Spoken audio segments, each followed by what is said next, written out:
নিন, এগুলো পড়ে নিন। আমি পড়ব না।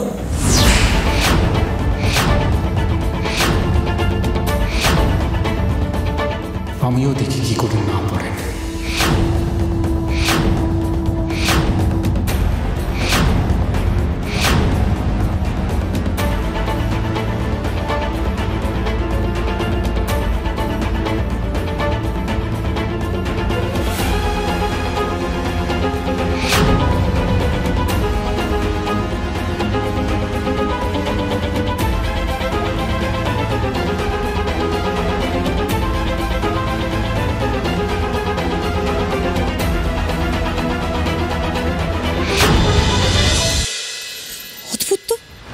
কখন থেকে ফোন করছি, রাহুল ফোনটাও ধরছে না। ফোন সকালে বেরিয়েছে, এখনো ফেরেনি। তাই যে গেল কে জানে। একবার সিংহরায় জুয়েলার্সে কল করে দেখ, কিন্তু নাম্বার কোথায় পাবো আমি? নেটে, হ্যাঁ নেটেই তো নাম্বার রয়েছে।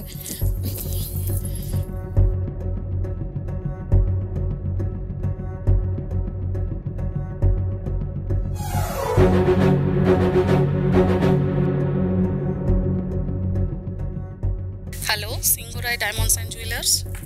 হে, রাহুল সিংহ রয়ের সাথে কথা বলতে পারি? রাহুল স্যার? হ্যাঁ। কাইন্ডলি একটুখানি দিন না ফোনটা তাকে। সরি ম্যাম, উনি তো আজ অফিসে আসেননি।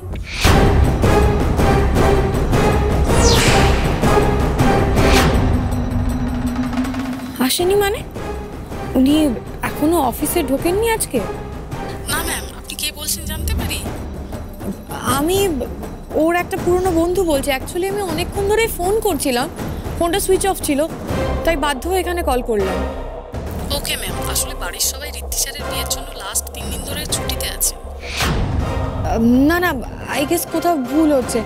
বাকিরা ছুটিতে থাকলেও রাহুল তো অফিসে যাচ্ছে, কালও গেছিল, তাই তো আজ কল করলাম। না ম্যাম, আপনার কোথাও ভুল হচ্ছে। কাল তো ঋদ্ধি স্যারের বিয়ের জন্য অফিসেই ছুটি ছিল, কেউ আসেনি। কাল অফিসে যায়নি রাহুল? তাহলে কোথায় গেছিল? আজ উনি কোথায় আছেন সেটা জানতে চাইছিলেন তো? হ্যাঁ, একটু বলবেন কাইন্ডলি। আজ ঋদ্ধি স্যারের রিসেপশন, রাহুল স্যার ওখানেই আছেন ম্যাম। কি? আমি আর লাস্ট টাইম বলছি, চুপচাপ এটা পড়ে নিন। আপনার জন্য আমাদের অনেক ফেস লস হয়েছে, আর আমাদের মান সম্মান নিয়ে ছেলে খেলা করবেন না। আমি ওয়ার্নিং ইউ। নাও ওয়েট ইট, নিন। আমিও আপনাকে শেষবারের মতন বলছি, আমি এগুলো পরবো না। নিয়ে যান আপনার শাড়ি আর গয়না। তাহলে কি পড়বেন? এই ন্যাকড়াটা পড়ে যাবেন ঋদ্ধিমান সিংহের রিসেপশনে? আপনি জানেন কে কে আসবে? শহরের বড় বড় ইন্ডাস্ট্রিয়ালিস্ট, বিজনেসম্যান, সেলিব্রিটিস। আর ওদের সামনে আপনি এরকম ভিখিরি সেজে যাবেন?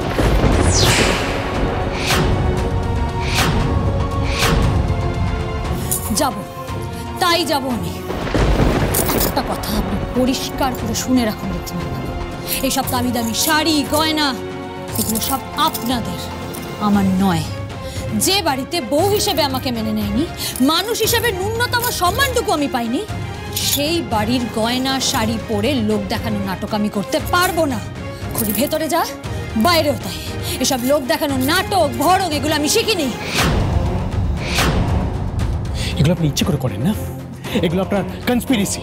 আপনি চান যে লোক সমাজে আমার নাক কাটুক, তাই জন্য আপনি নিজের ক্লাসটা দেখাবেন, এইসব ন্যাকড়া পরে লোকজনের সামনে চলে যাবেন যাতে আমি অসম্মানিত হই। আসলে আপনার মায়ের অপমানের বদলা নিতে চান, তাই না? কিন্তু আমি এটা হতে দেব না। নয় আপনি এটা নিজে পড়বেন, নাহলে আমি আপনাকে জোর করে পড়িয়ে দেব। আর শুনুন, আমি জানি খুব ভালো করে এগুলো আপনি পড়তে চেয়েছিলেন, তাই না? তাই না? দামি দামি গয়না, দামি দামি শাড়ি, এগুলো তো পড়তে চেয়েছিলেন। তাহলে এখন কেন ন্যাকামো করছেন? হ্যাঁ, তাহলে পড়ুন, বড়লোক বাড়ির বউ হওয়ার শখটা মিটিয়ে নিন। ভুল। আমার সম্পর্কে এই ধারণা আপনার সম্পূর্ণ ভুল। কোনো বড়লোকি চাল দেখানোর ইচ্ছে আমার কোনোদিন ছিল না, আজও নেই। সেইটা প্রমাণ করতেই আমি হয় এই সাধারণ সাজেই যাব, আর নয়তো যাবই না। লাগছে ঋদ্ধিমান বাবু আমার, ছাড়ুন। আমি বলেছিলাম না আপনাকে, আপনি যদি নিজে না পড়েন তাহলে আমি পড়িয়ে দেবো আপনাকে। আরে ছাড়ুন, কি করছেন আপনি? কিন্তু আমাকে জোর করতে পারেন না। কি পারি না পারি সেটা আপনি খুব ভালো করে এবার বুঝতে পারবেন। ছাড়ুন আমায়।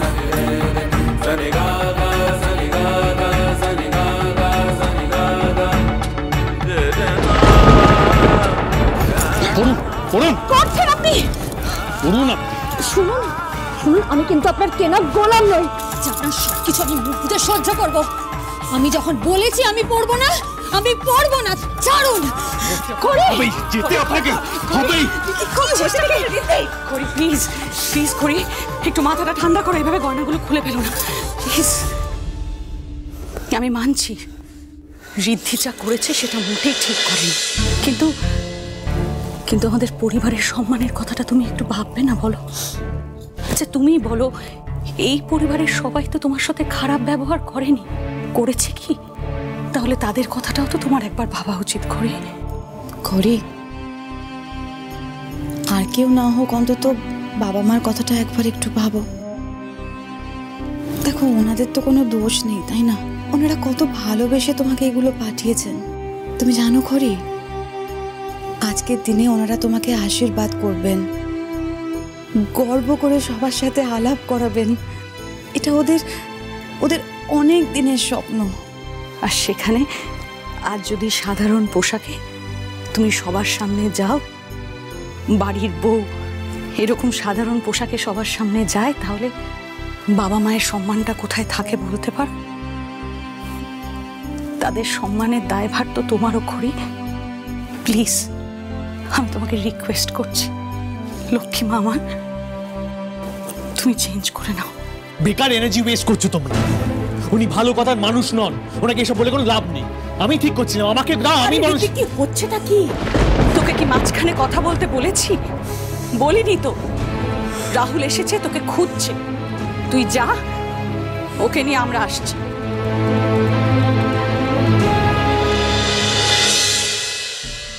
ঋদ্ধি তোমাকে নিজের হাতে ভাত কাপড় দিতে চায়নি, কিন্তু দেখো কালও নিজের হাতে তোমাকে খাইয়ে দিয়েছে।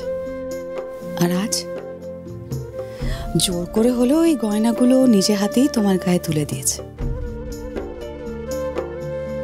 আমি জানি না মধুশ্রী ভগবানের কি ইচ্ছে, তবে জানি না কেন খালি মনে হচ্ছে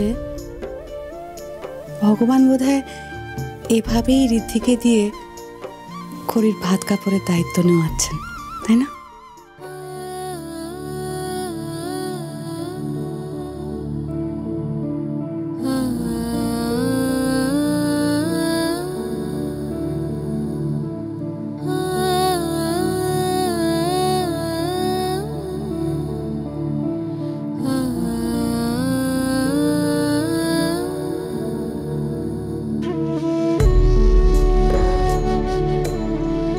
এই হার আমার কাছে কলার ফাঁসের মতন কাকিমণি, যে জিনিস আমি কোনোদিনও চাইনি, তার জন্য আমাকে এত অপমান, এত লাঞ্ছনা সহ্য করতে হচ্ছে।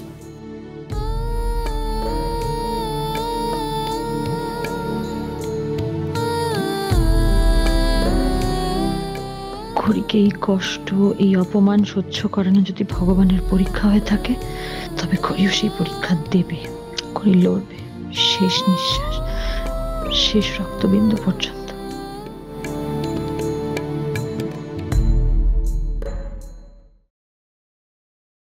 সিংহরায় পরিবার চিরকাল তার শিক্ষার এক্সাম্পল সেট করে এসেছে, তাই আজ বড় বড় বিজনেস ফ্যামিলির মেয়েরা বা অ্যাক্টর, সেলিব্রিটিজ এদের ছেড়ে খড়ির মতো একজন সাধারণ মেয়ের হাত ধরে ঠিক এরকমই একটা এক্সাম্পল সেট করতে চায়।